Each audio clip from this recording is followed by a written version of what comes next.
This is the top 10 greatest MMA fighters according to Top Fights. Who's the best fighter in the history of MMA? It's a fiercely debated topic, almost as old as the sport itself.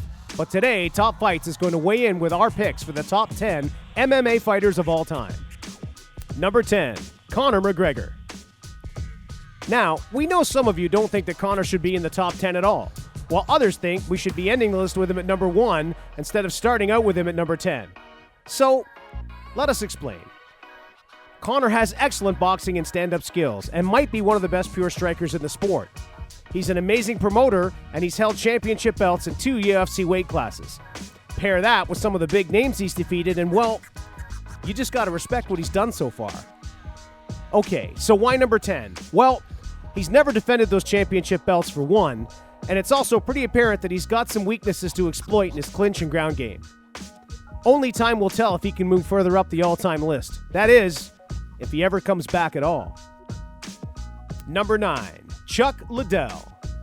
Chuck is one of the strongest punchers in the history of the UFC, and he's got some great kicks to go with it. He earned the nickname Iceman in the Octagon with a highlight reel worth of jaw-dropping knockouts throughout his career and championship reign.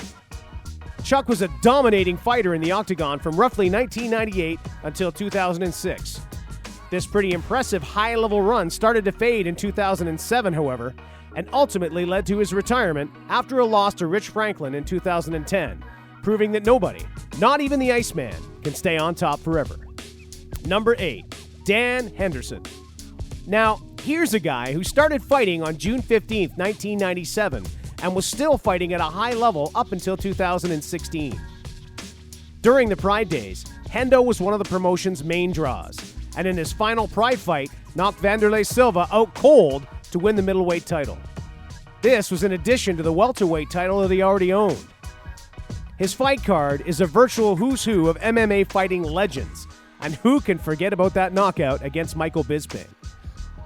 By the way, he also defeated Fedor Emelianenko, which is nothing to scoff at. Number 7, Randy Couture. One of the most amazing things about The Natural is that he started his professional fighting career at age 33, an age where many fighters find themselves on the downside of their respective careers. Randy has held belts in 2 UFC weight classes and will always be known as the fighter who just won't give up. Although he never amassed as impressive a win streak as some others on this list, he has a very impressive list of names under his win column, including Vitor Belfort, Kevin Randleman, Chuck Liddell, Tito Ortiz, and Tim Sylvia. Randy stood tall in tough fights against Brock Lesnar and Lyoto Machida as well, in what would be his final fight. Time after time, The Natural proved that you never underestimate the old guy. Number 6, Matt Hughes. Matt Hughes started things off with a submission slam win on January 1st, 1998, and quietly amassed an incredible 45-9 overall record that ended in 2011 with a loss to Josh Koscheck. Matt was the quintessential wrestler and taught a whole generation of fighters what it meant to have no takedown defense in MMA.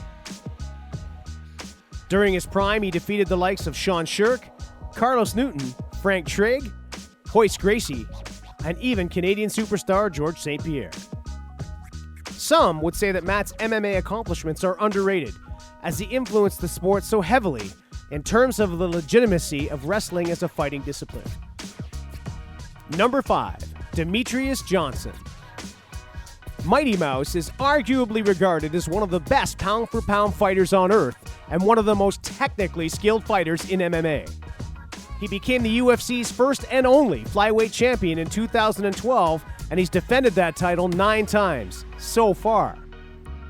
Prior to his UFC debut, he was 2-1 in WEC with wins over Damasio Page and Nick Pace. Demetrious is all about speed, precision, and power in a 125-pound package. Remember that next time you're thinking about picking on that little guy at the club. Might not turn out the way you planned. Anyway.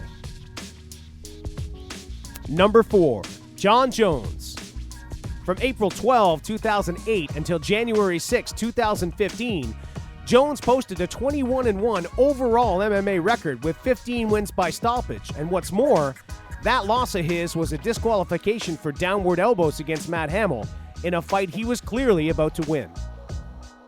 Although he's already known as one of the best athletes ever to grace the octagon, his career has been sidelined multiple times due to various controversies, and one can only speculate what his record would look like had he been fighting full-time the past few years. Basically, there's never been a fighter who's defeated a list of who's who in mixed martial arts quite like Jones has during his prime. It's been amazing, but the only question is what'll happen if and when Bones makes his way back into the cage. Number 3, Fedor Emelianenko, the last emperor.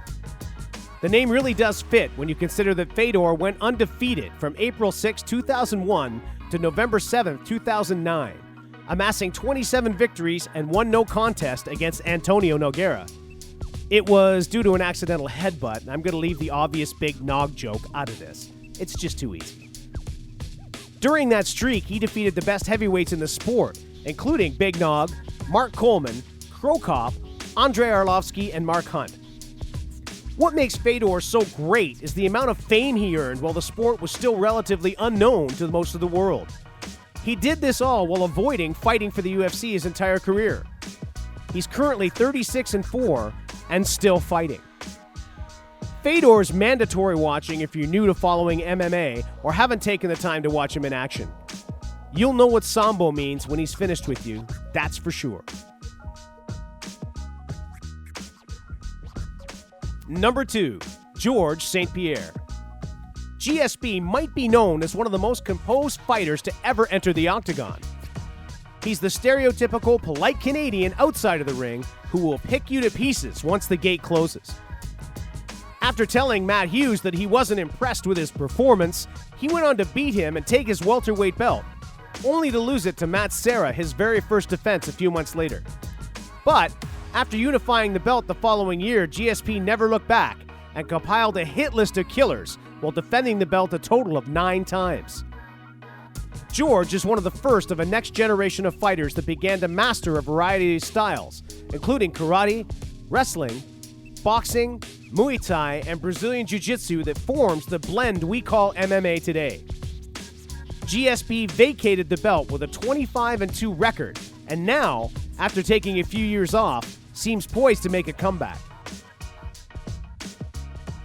Number 1, Anderson Silva. Lots of fighters on this list have impressive win records and have defeated impressive fighters, but only the Spider has done it while making it all look, well, easy.